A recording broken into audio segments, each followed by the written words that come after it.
Selamat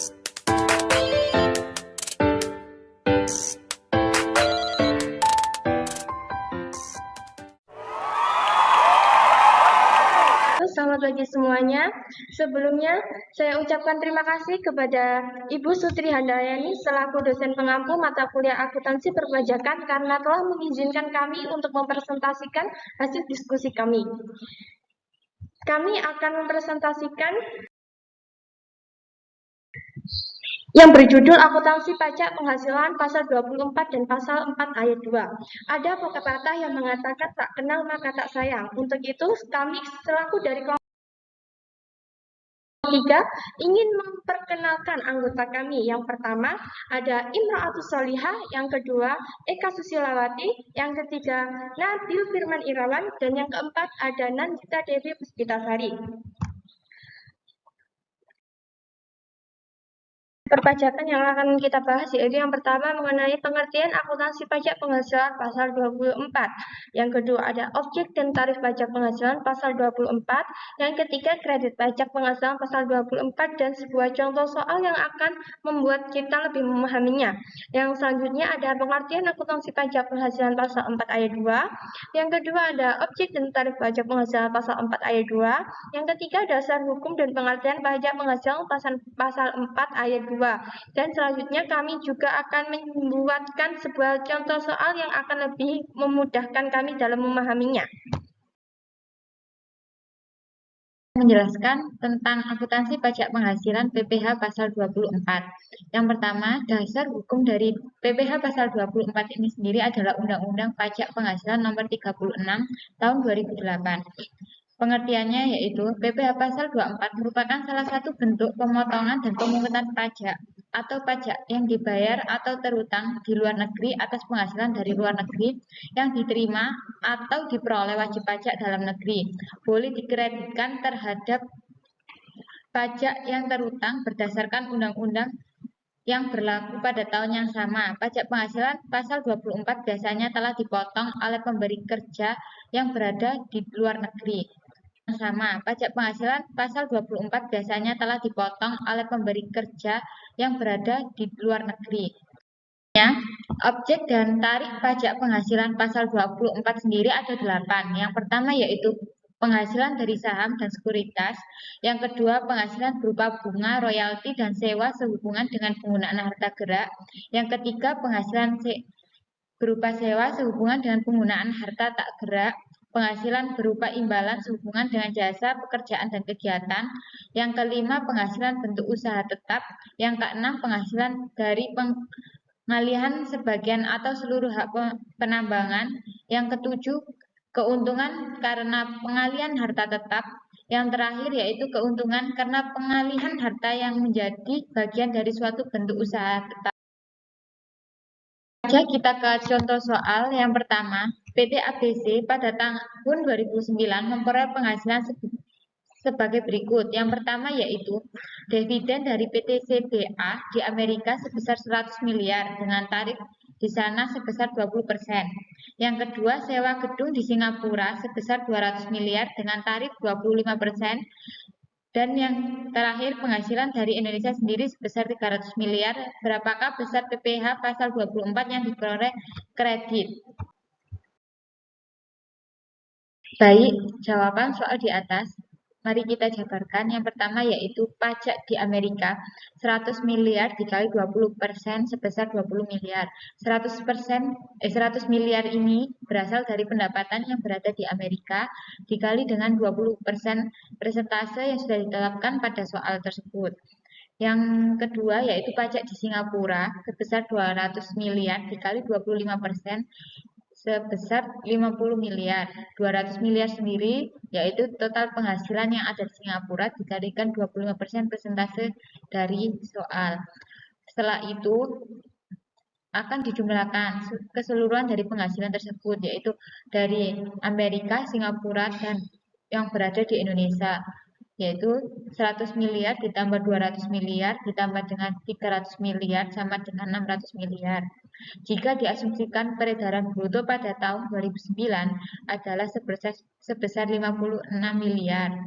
Pajak terutang sama dengan 600 miliar dikali dengan 28%, sama dengan 168 miliar. Besar PPh pasal 24 yang boleh dikreditkan untuk dividen dari negara Amerika yaitu sebesar 100 miliar dibagi 600 miliar dikali 168 miliar sebesar 28 miliar. 100 Jika dilihat bahwa besarnya PPh yang dihitung berdasarkan undang-undang di Indonesia lebih besar, maka PPh pasal 24 yang boleh dikreditkan sebesar 20 miliar. Selanjutnya, sewa dari Singapura sebesar 200 miliar dibagi 600 miliar dikali 168 miliar sama dengan 56 miliar. Jika dilihat bahwa besarnya PPh yang dihitung berdasarkan undang-undang di Indonesia lebih besar, maka PPh pasal 24 yang boleh dikreditkan adalah sebesar 50 miliar. Mari kita jabarkan dari yang dividen dari negara Amerika. 100 miliar sendiri yaitu berasal dari pendapatan yang berada di Amerika dibagi dengan total keseluruhan pendapatan dikali dengan pajak terutang yaitu sebesar 168 miliar. Begitu juga dengan sewa dari Singapura. 200 miliar sendiri berasal dari total penghasilan yang berada di Singapura dibagi dengan total keseluruhan penghasilan yang diperoleh dikali dengan 168 miliar sendiri dari pajak terutang yang dengan hasilnya yaitu 56 miliar. Pencatatan jurnalnya, catatan bagi PT ABC, kas itu berada di sebelah debit sebesar 100 miliar, pendapatan dividen sebelah kredit sebesar 100 miliar, untuk mencatat penerimaan pendapatan dividen. Yang selanjutnya, PPh pasal 24 dibayar di muka sebesar 20 miliar sebelah debit dan kas sebelah kredit sebesar 20 miliar untuk mencatat PPh pasal 24 yang dipungut. Yang selanjutnya, kas di sebelah debit sebesar 200 miliar, pendapatan sewa di sebelah kredit sebesar 200 miliar, mencatat penerimaan pendapatan sewa. Yang selanjutnya, PPh pasal 24 dibayar di muka sebelah debit sebesar 50 miliar, kas sebelah kredit sebesar 50 miliar untuk mencatat PPh pasal 24 yang dipungut. Selanjutnya, mengenai akuntansi pajak penghasilan pasal 4 ayat 2 ini, saya selaku Eka Susilawati akan menjelaskannya. Yang pertama, mengenai dasar hukum. Undang-Undang Pajak Penghasilan Nomor 36 Tahun 2008 adalah dasar hukum dalam PPh pasal 4 ayat 2. Ini merupakan perubahan keempat atas dasar hukum yang sebelumnya. Yang selanjutnya, pengertian mengenai PPh pasal 4 ayat 2. PPh pasal 4 ayat 2 adalah salah satu pemotongan atau pemungutan pajak yang bersifat final yang dikenakan kepada wajib pajak yang memperoleh penghasilan sebagaimana diatur dalam Undang-Undang Nomor 36 Tahun 2008 pasal 4 ayat 2 seperti penghasilan deposito, hadiah, undian, dan lain-lain. Pajak ini bersifat final, maksudnya adalah kewajiban pajak oleh wajib pajak yang memperoleh penghasilan yang dikenakan pajak ini telah berakhir, artinya sudah dipotong. Pada saat memperoleh penghasilan tersebut tidak mempunyai kewajiban lagi atas pajak tersebut. Istilah final ini berarti bahwa pemotongan pajaknya harus sekali dalam sebuah masa pajak dengan pertimbangan, kemudahan, kesederhanaan, kepastian, pengenaan pajak yang tepat waktu, dan pertimbangan lainnya. Jadi intinya PPh pasal 4 ayat 2 ini adalah pajak penghasilan atas jenis penghasilan tertentu yang bersifat final dan tidak bisa dikreditkan dengan pajak penghasilan terutang. Maka dari itu, PPh pasal 4 ayat 2 ini dikenal juga sebagai PPh final. Nandita Dewi Puspitasari. Materi selanjutnya adalah objek pajak pasal 4 ayat 2. Beberapa penghasilan yang dikenai pajak bersifat final adalah yang pertama, penghasilan berupa bunga deposito dan tabungan lainnya, bunga obligasi dan surat utang negara, dan bunga simpanan yang dibayarkan oleh koperasi kepada anggota koperasi orang pribadi. Yang kedua, penghasilan berupa hadiah undian.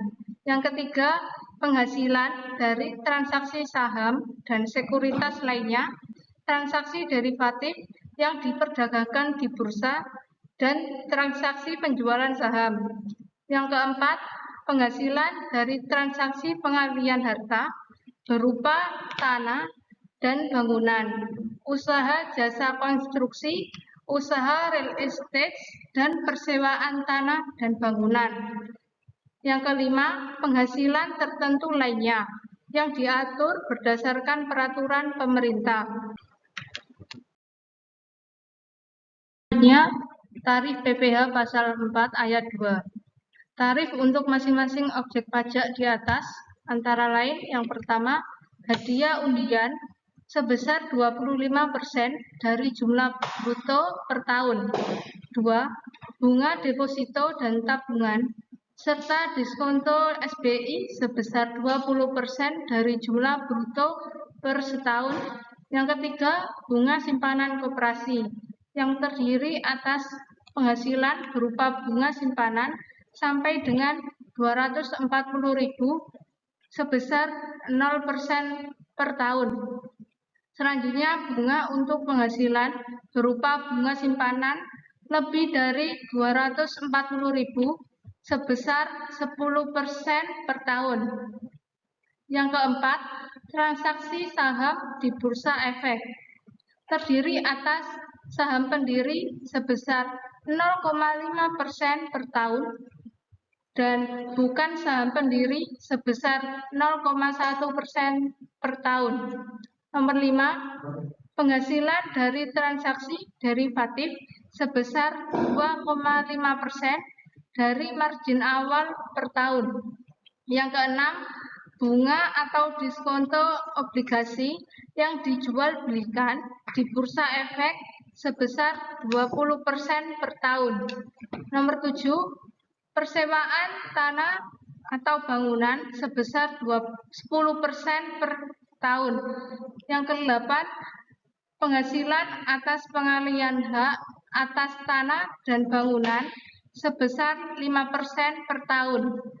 Yang ke-9, usaha jasa konstruksi, pelaksanaan konstruksi yang dilakukan oleh penyedia jasa yang memiliki kualifikasi usaha kecil sebesar 2% per tahun. Yang ke-10, penghasilan perusahaan modal ventura dari transaksi penjualan saham sebesar 0,1% per tahun. Yang ke-11, dividen yang diterima orang pribadi sebesar 10% per tahun. CV Jaya pada bulan Januari 2020 mempunyai saldo uang di bank A sebesar 100 juta rupiah dan memperoleh bunga 0,7% per bulan. Berapakah PPh pasal 4 ayat 2 yang akan dipotong oleh Bank A? Besarnya PPh pasal 4 ayat 2 adalah sebagai berikut. Bunga bank yaitu 0,7% dikali 100 juta dan hasilnya adalah 700.000. Jika CV Jaya mempunyai NPWP, maka besarnya PPh pasal 4 ayat 2 adalah 20% dikali 700.000 dan hasilnya adalah 140.000. Itu jika ada NPWP-nya.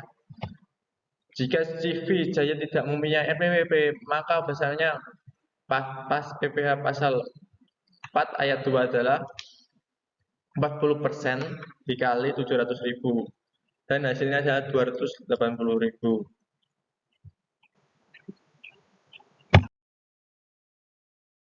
Catatan CV Jaya. Kas 700.000, pendapatan deposit 700.000. Mencatat penerimaan pendapatan deposit hadiah lainnya. Biaya PPh pasal 4 ayat 2 140.000.